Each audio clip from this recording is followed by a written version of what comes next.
Well, the key nugget for me was really what I wanted to convey, to see the possibilities that we have with the advancements in technology, especially in the DD&T space. We have really now a unique opportunity to transform quality management, how we do it, make it more efficient, but also make it more meaningful in the end for the patient.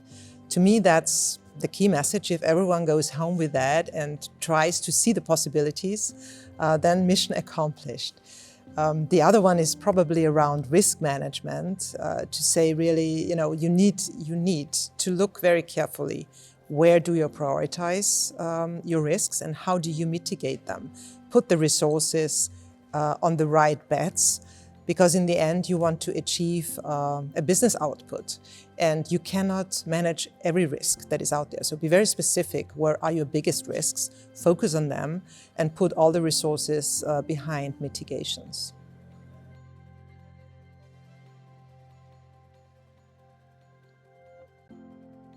Yes, first and foremost, it's very important to have a vision, what good looks like, and the management, the senior leadership needs to be behind the strategy. Quality management is really everyone's accountability, not just quality. If you can make that work and you install a culture of quality in your organization so everyone understands what good looks like, then you achieve a good quality standard no matter what transformations you go through. It's about a mindset and people seeing what is necessary to maintain good quality.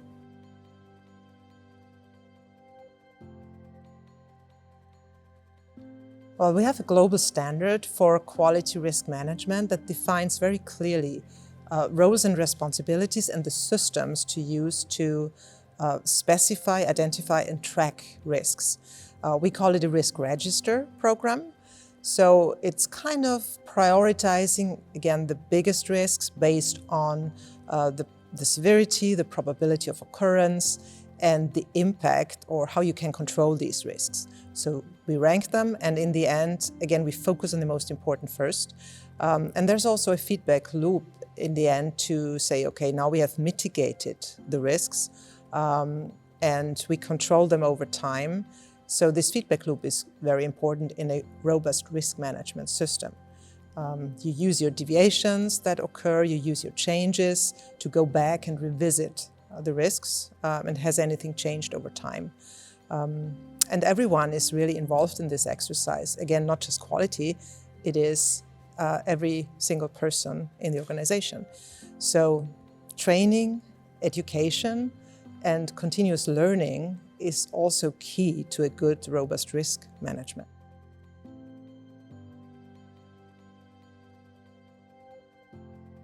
Okay, well, there are two big risk areas that I see. One is the risk of having defect raw materials that go into production or not having risk materials, high-risk materials available.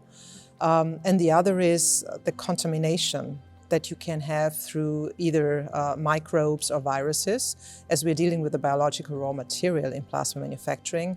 And it's a highly manual process in some parts, so you can really introduce contamination. So here you have to focus on contamination control. Then you control a large part of your risks, along with controlling your critical suppliers really well to manage the raw material risk side of it.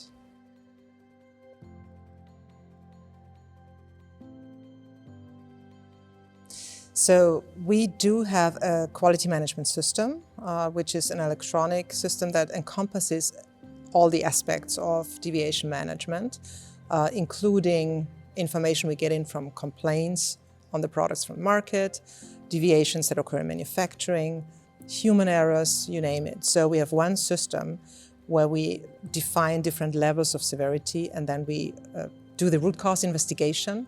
We do the corrective actions, preventive actions, and that is again followed up in a feedback loop. How effective are we with resolving these deviations? A good indicator that we use is recurring deviations. If you have a recurring deviation, it means you didn't get to root cause in the first place. Your actions were not effective. So you want the percentage of recurring deviations very low. So that's a KPI we track. Again, everyone has to be trained and aware of why it's important to have a robust deviation management. So every operator knows what the process is and why it's important. Not to forget a very open failure culture. And that's the responsibility of management, to make sure people feel safe to speak up when there is a deviation and not to hide things under the carpet. So the failure culture is essential.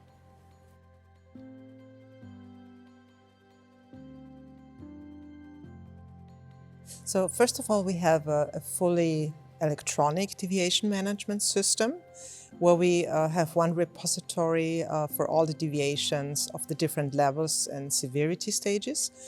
And we track root cause analysis, corrective and preventive action, as well as follow-up in terms of recurrence of deviations in the system. So we do trending. This helps us really to get focus on areas where we may have clusters, to de-risk those, and also educate people, enhance training to get awareness around what causes deviations and what to look for.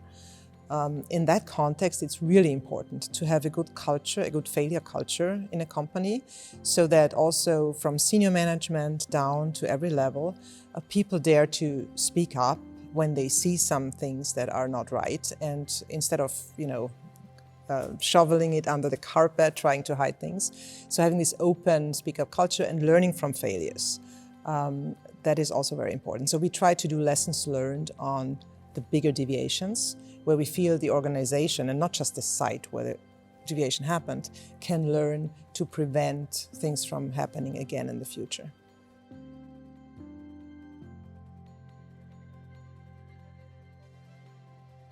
First of all, we try to determine, is a change necessary? Because every change is a risk, especially in plasma. The proteins we are making are highly sensitive to any changes in certain chemical parameters, or when you speed up a process step. So you can have unintended consequences of changes you make, especially to the process, very quickly. So determining the business case, why do you need this change, is the first step. And once you do that, you have, again, a very standardized process involving a risk assessment, involving the right experts who can assess the impact of the change also downstream, because we are talking about a chain of manufacturing steps.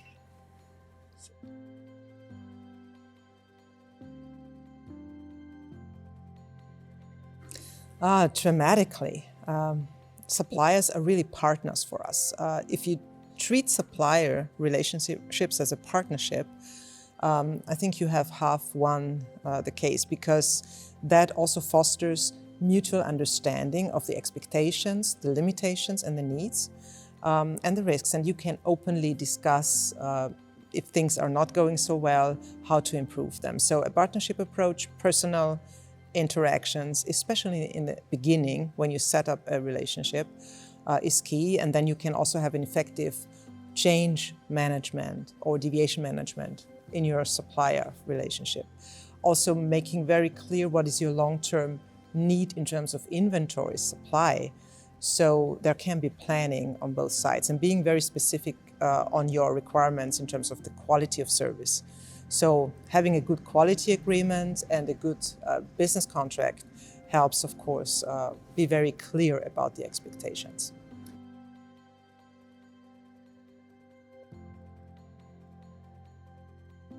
That's an excellent question, and really an important one. We've been working on with a lot of effort. So with different regulators, you can have different kind of relationships.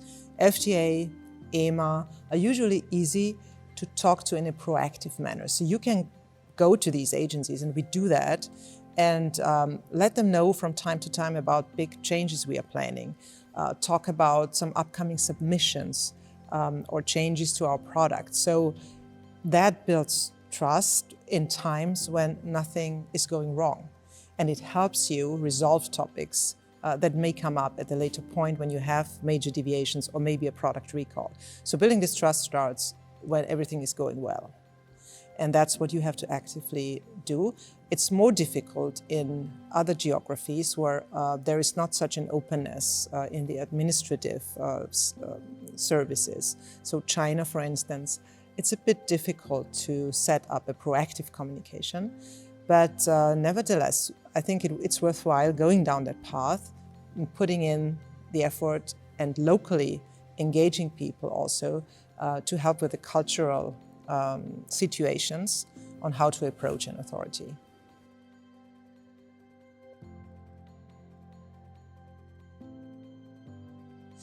First of all, this is the first conference face-to-face that I attend after COVID. So other than virtual interactions, I didn't have that. And to me, this is really the biggest benefit to interact personally, get to know new colleagues. I must say within 5 hours today, I had at least 5 new contacts, meaningful ones, where we had a lot to discuss. So this was already worthwhile coming. So the biggest benefit I see is really the personal interactions and exchange of ideas and experiences with colleagues from all over the industry. Well, thank you so much.